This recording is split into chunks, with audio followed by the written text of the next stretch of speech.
talk about the character of DL, we actually have to talk about two different characters. Well, technically 3 different characters. So, to start out this conversation, let's talk about Nikki and Jessica Sanders. Nikki Sanders is the wife of DL. At the beginning of Season 1, she believes that her husband has killed his entire crew. This is something that pretty much everyone believes, except for their son Micah, and of course DL himself.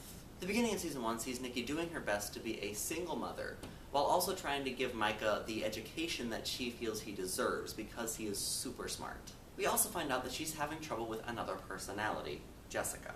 Jessica was Nikki's sister who died when they were still children. We also find out that Jessica was killed by their alcoholic father because the show dealt with some very serious subject matter. So growing up, whenever their father would hit Nikki, Jessica would always take over the body so that Nikki wouldn't have to deal with it. The end result being that Nikki honestly doesn't remember any of the trauma that happened when she was a child. Jessica has the power of super strength. Well, I suppose technically Nikki has that power, but she's not able to access it unless she allows Jessica to take over. Now, whether Jessica is actually the spirit of Nikki's dead sister coming back and taking over Nikki's body, as Nikki herself seems to believe in Season 1, or whether she's a result of Nikki's broken psyche is up for debate, and part of what makes this dichotomy so interesting. The end result is, by the end of Season 1, Nikki is strong enough to access her super strength without Jessica taking over her body, and Jessica even says that she's no longer needed.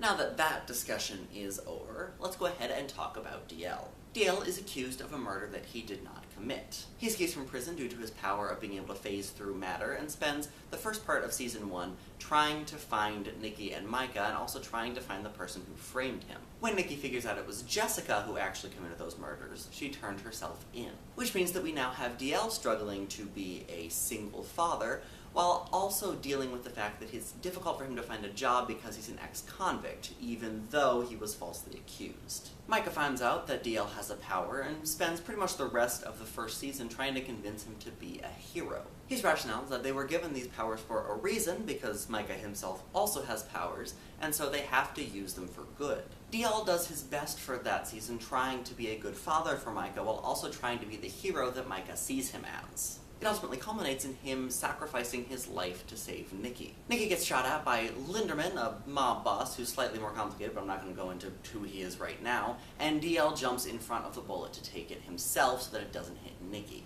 So that's everything that you need to know from Season 1. At the beginning of Season 2, DL is dead. Our assumption is that he died at the end of Season 1.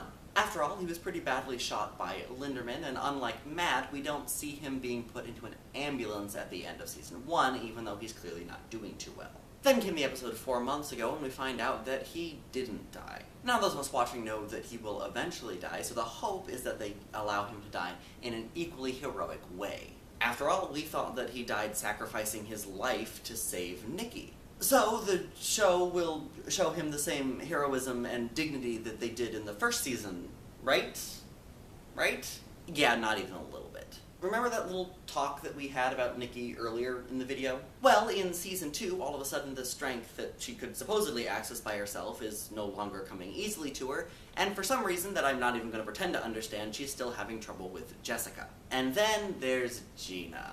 Gina is another personality that takes over Nikki's body, so I guess any ambiguity surrounding Jessica and Nikki is just thrown completely out the window. But this still leads to an interesting dichotomy like that between Nikki and Jessica, right? And this character is explained with a backstory and is still interesting like Jessica, right? Of course not. Why continue to have interesting characters? Instead, we have Gina, a party animal who cares more about having fun than she does about being responsible. And what's the backstory for this character? Ah, well, there was this one summer where she wanted everyone to call her Gina.